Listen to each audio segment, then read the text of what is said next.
अस्सलाम वालेकुम तमाम हुज्जाज कराम जिन्होंने बायोमेट्रिक का प्रोसेस मुकम्मल कर लिया है उन सबको बहुत मुबारकबाद हो। अब आपके सवाल आना शुरू हो गए हैं कि वीज़ा अब कब प्रोसेस होगा और वीज़ा कब इशू किया जाएगा, इसके अलावा फ्लाइट का शेड्यूल क्या होगा, आप लोगों के जो ग्रुप हैं हुज्जाज कराम के वो ग्रुप किस तरह बनाए जाएंगे। तो ये सारे सवाल के जवाब आज की वीडियो के अंदर मैं कोशिश करूंगा कि आप तक कन्वे करूँ। आप दिखाएं मेरा यूट्यूब चैनल प्रोफेसर सलीम हज एंड उमरा व्लॉग्स।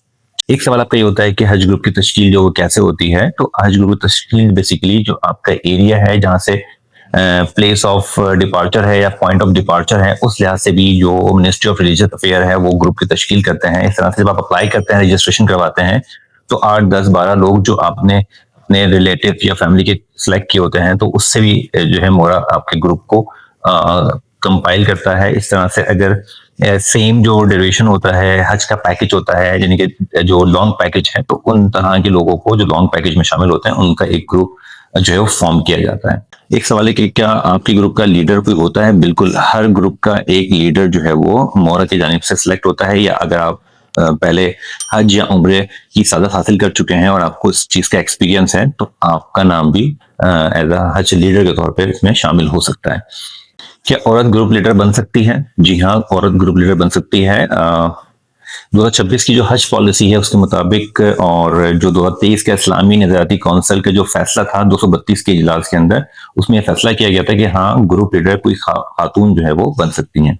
सवाल पूछा जाता है कि मुझे अपने ग्रुप लीडर से कब कांटेक्ट करना चाहिए, यानी कि मैं कब उनसे राब्ते में रहूं। तो इसका बहुत आसान सा जवाब है कि आपने पूरे हज के दौरान जो है अपने ग्रुप लीडर के साथ कांटेक्ट में रहना है।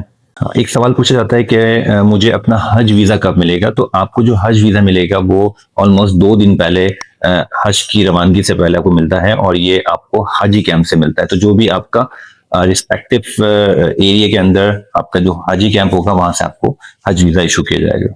सवाल पूछा जाता है कि मैं एक बैरून मुल्क मुकीम पाकिस्तानी हूँ और जहां मैं काम करता हूँ जिस ऑनर के पास, तो वहां पर मेरी जो वेकेशंस मेरी जो छुट्टियां हैं वो बहुत लिमिटेड होती हैं। क्या मैं प्रायोरिटी बेसिस पे जो हज फ्लाइट्स हैं उसमें मैं अप्लाई कर सकता हूं या उसमें मैं शेड्यूल बन सकता है मेरा? तो इस सिलसिले में आपने दरख्वास्त देनी है मोरा को, यानी मिनिस्ट्री ऑफ रिलीजियस अफेयर्स। और सबसे बेस्ट ये कि आप जिस इलाके के अंदर हैं तो उसका जो डेजिग्नेटेड मोरा का जो राब्ता नंबर है या फिर जो ईमेल एड्रेस है आपने उस पर कॉन्टेक्ट करके अपने इस कंसर्न को उनसे शेयर करना है। एक सवाल था कि मैं ट्रेनिंग में देर से पहुंचा था और प्रॉपर तरह ट्रेनिंग को नहीं ले सका या बहुत सारी बातें ट्रेनिंग की मुझे समझ में नहीं आई हैं, तो अब मैं क्या करूं?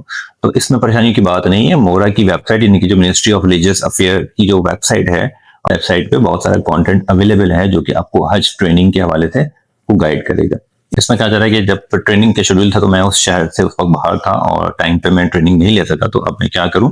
तो इसका वही जवाब है कि आप मोरा की वेबसाइट के ऊपर ट्रेनिंग के हवाले से बहुत सारा लिटरेचर मौजूद है, उससे चीजें वहां से वीडियोस और लिटरेचर देख सकते हैं, समझ सकते हैं। एक सवाल जो बहुत ज्यादा पूछा जाता है वो है कि मेरी फ्लाइट का शेड्यूल क्या होगा।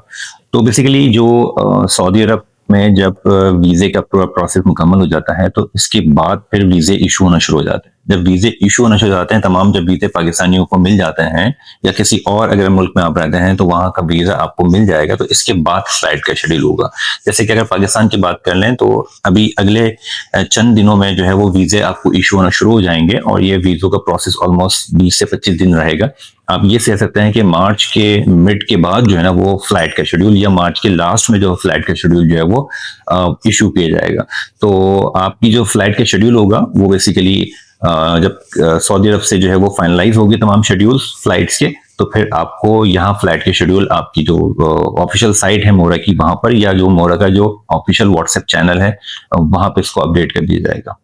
क्या मैं अपने फ्लाइट के शेड्यूल को तब्दील करवा सकता हूँ? जी हाँ, बिल्कुल आप तब्दील करवा सकते हैं, लेकिन ये कोई खास आपको वजह बतानी पड़ेगी मिनिस्ट्री ऑफ रिलीजियस अफेयर्स को, तभी जाके मिनिस्ट्री जो है इस आपकी इस एप्लीकेशन को या आपकी दरख्वास्त को जो वो एक्सेप्ट करेगी। अदरवाइज उसको इतना आसान नहीं होता मोरा इस तरह की रिक्वेस्ट को एक्सेप्ट कर ले।